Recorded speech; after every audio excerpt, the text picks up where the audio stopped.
Hello and welcome to Barb Talks. Today we're taking a tour of the summer garden. The summer garden is full of beautiful things. We do have a pesticide-free zone here. Look what we have. We have a zucchini. This is the plant that I transplanted a few weeks ago, and it looks like it's going to be a pepper of some sort. The Love in a Mist is now in its seed pod form instead of the blue flower. To give you an idea, there's some blue flowers trying to create themselves at this time of the hot summer, but these will be getting their seed pods as they ripen up, and then we can use those for an herb. Sage is looking good. I've already picked some of the lavender and given it to a free pantry so people can have some nice lavender flowers. Look at that gorgeous money plant. The seed pods are in their purple form. You can kind of see where the seeds are forming, the little bumps in there. And then eventually this whole plant, the pods will turn a kind of wheat color, and then we'll take off the outside parts and get the seeds out. And we've got some blueberries that are ripe. I need to get out and pick some of these. Look at that. Blueberries in various stage of ripeness. And the smell of lavender. Got some white yarrow,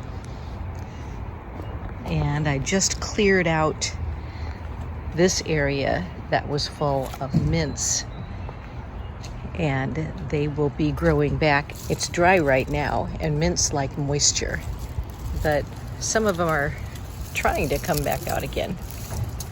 These will come back when it gets to be the fall rains come back.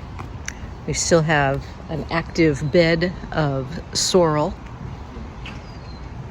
And we have got, oh, look at this. I want to give you the overall view of our garden and its lushness, the overall garden lushness in the summer.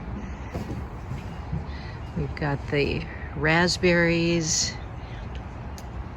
we've got the apple trees, the pear tree, the fig tree, the herbs.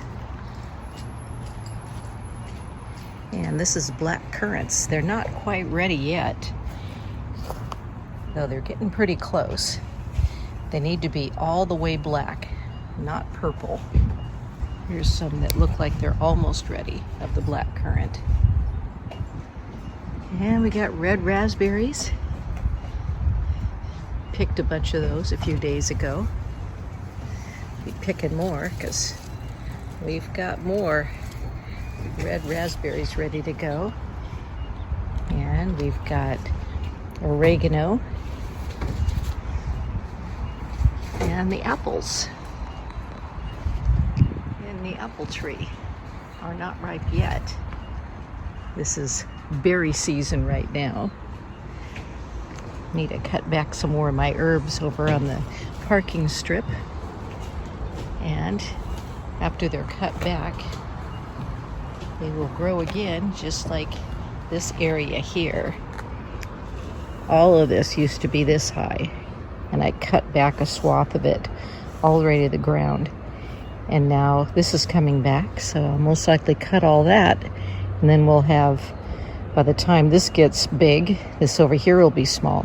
So that's the wonderful thing about mints and planting them in a parking strip, is that they're contained. There's our street tree that was planted this past spring, and it's doing well. We've got chives. In fact, some of them have gone to seed. You can see the little black seeds in there. We still have quite a good amount of chives to add to dishes, and oregano. I just planted a random bunch of, I'm not even sure what all is in there. I think it was a flour mix that I got free somewhere. So I just threw a bunch of seeds in there and have been watering it. So we'll find out what that ends up looking like. We have some figs. We've got the teeny tiny figs right there. But we also have some bigger figs that aren't ripe yet. These particular ones need to be like dark purple before they're ripe. We've got heal all plants that are in their flower form. And lots more mint in the shade of the pear tree and the apple tree. We kind of have a little trifecta here. Nice shady spot to pick the berries from. Some pink flamingos hiding in the garden. And over on the side of the house, I don't know if I've showed you the side of the west side of the house, so I'll show that to you this time. We have some grapes. These are seedless table grapes, white ones. And I have them growing up the side of the house so that they cover up our west side window in the summertime, which gives shade, and then our inside of our house isn't so hot and we don't have to have the air conditioner working as hard. On the west side of the house, we also have some hydrangeas that are in bloom right now. What I do for a birthday present for my husband, and this will air after his birthday, but he already knows that I do this every year. His birthday is on the 4th of July, and so I create for him a red, white, and blue bouquet, and I use these blue hydrangeas for the blue. I use the white yarrow for the white, and I use red roses for the blue. We got some evergreen trees back here. Walk the little pathway to our backyard so I can show you what's back here.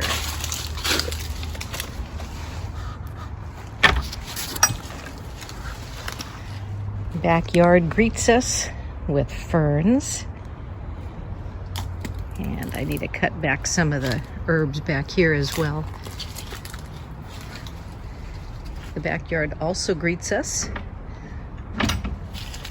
with thimbleberries. And, oh, it looks like there's even some ripe here in the back. This, I think, is one of the first years I've been able to find them before the birds get to them. See how it's like red jam is what thimbleberries taste like. And you can find them in the wild, in forest areas, and they're delicious, but there's not much berry there. It's kind of like a cap. It's not like a raspberry where you pull the whole berry off. I think here you can kind of see that it's just like a cap over the top that you peel off and just kind of eat the red jam. And then the large leaves are known as camper's toilet paper because they're soft, and if you need toilet paper, there you go. During the pandemic, I didn't use this, but I thought I'd say that just to get people going, what? You use that? But it's there if we ever needed it. We have rain barrels in the backyard, and something else that is ripe in the midsummer is something called a daylily. And the reason they call them a daylily is the lily opens in one day, and then the following day it's spent. But the previous day, it's actually in pod form. So, let me get a picture of this. So, day 1 pod form, day 2 flower form, day 3 spent form, and they just keep opening up. And the flower and the pod are both edible. So this is and you can use them as salads. You can make little sandwiches out of them. I think that's what happened. My daughter had some friends over that had children in their preteens, and they took a daylily flowers and then they put like some sort of mint between them. I think they also put some of the wood sorrel between them. So wood sorrel is also an edible that can be found in the shade and forests. It's got a lemony spinach taste to it. And what I like to do is take these little hearts off, and then I make deviled eggs and put a little lemony heart on each deviled egg, which makes it look fancy and also adds a little extra zing to deviled eggs. This is the pineapple guava plant, and we had a really hard freeze this past winter, and it lost most of its leaves, and I wasn't sure if it would make it through the next year, but it has grown back its leaves beautifully. But I think what happened is it killed off any of the buds that would have fruited, because I have not seen any buds this year. But it looks healthier in its leaves than it has for years. And this is a lilac. It's already had its beautiful blooms this spring. We have another plant down here that was a volunteer from the garden, some sort of squash. And it looks like we've got our first little baby there. I wonder if that's a spaghetti squash. I hope so, because I like spaghetti squash. And then we've got our latest cannabis plant that my husband and I use the leaves cold in smoothies and salads. Got much more mint that I'll need to cut back. Roses that I'll need to prune some of those, bring them inside to enjoy. A wonderful hand chair that we got on Buy Nothing. I really like our Buy Nothing network. We find some of the most interesting things on that. This is our Issue persimmon tree. I did a barb talks on this persimmon tree, and it has got the most comments of any barb talks I've ever done. So I guess persimmons are well loved around the world. This is what the fruit looks like as it's getting ripe. It's not near ripe yet, because these are going to get about that big and be a really nice orangey color. Blonde raspberries. Need to get out here and pick some more of these. This is really raspberry season. Some more heel-all. Some more plantain.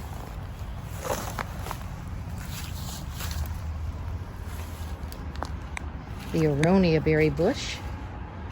We got some baby berries. These will get black, or very dark purple that looks black when they're ready to be harvested. Here is the goji berry. You've probably seen some of these in the stores. This is what a goji berry looks like when it's ripe and not dried and in the stores. Dried in the stores, they look pink, but fresh, they're a bright orange. Goji berry is a vine that I have precariously propped up with various metal stakes and things, but it works. This is a working garden, so it may not be the most visually pretty, but it is very productive. Here's some strawberries, more raspberries. I was out earlier today pruning off the dead leaves. You can see some of them that are up too high for me to reach on the bay tree. But I pruned off the things, that the leaves and the branches that had died during the freeze that we had. And all those leaves were covered in ice for a couple days. I just recently found out that bay tree does die back when it gets frozen. So it's a good idea. Some people keep bay trees in pots and bring them inside, and some people keep them outside, but sometimes they'll freeze back to the ground and grow again. So we are getting some new growth at the ends, and also I'll show you underneath the tree. I noticed that we're getting some bay tree starts from the ground as well. So I think the freeze triggered this tree into coming up from its roots. And evergreen trees. I don't remember what kind of trees. I think this is some sort of cedar that I can use the needles for tea. I'll have to relook that up. Being an evergreen, it's nice to have that. This is the osmanthus. It isn't time for it to have its blossoms yet, but the blossoms make a delicious osmanthus tea.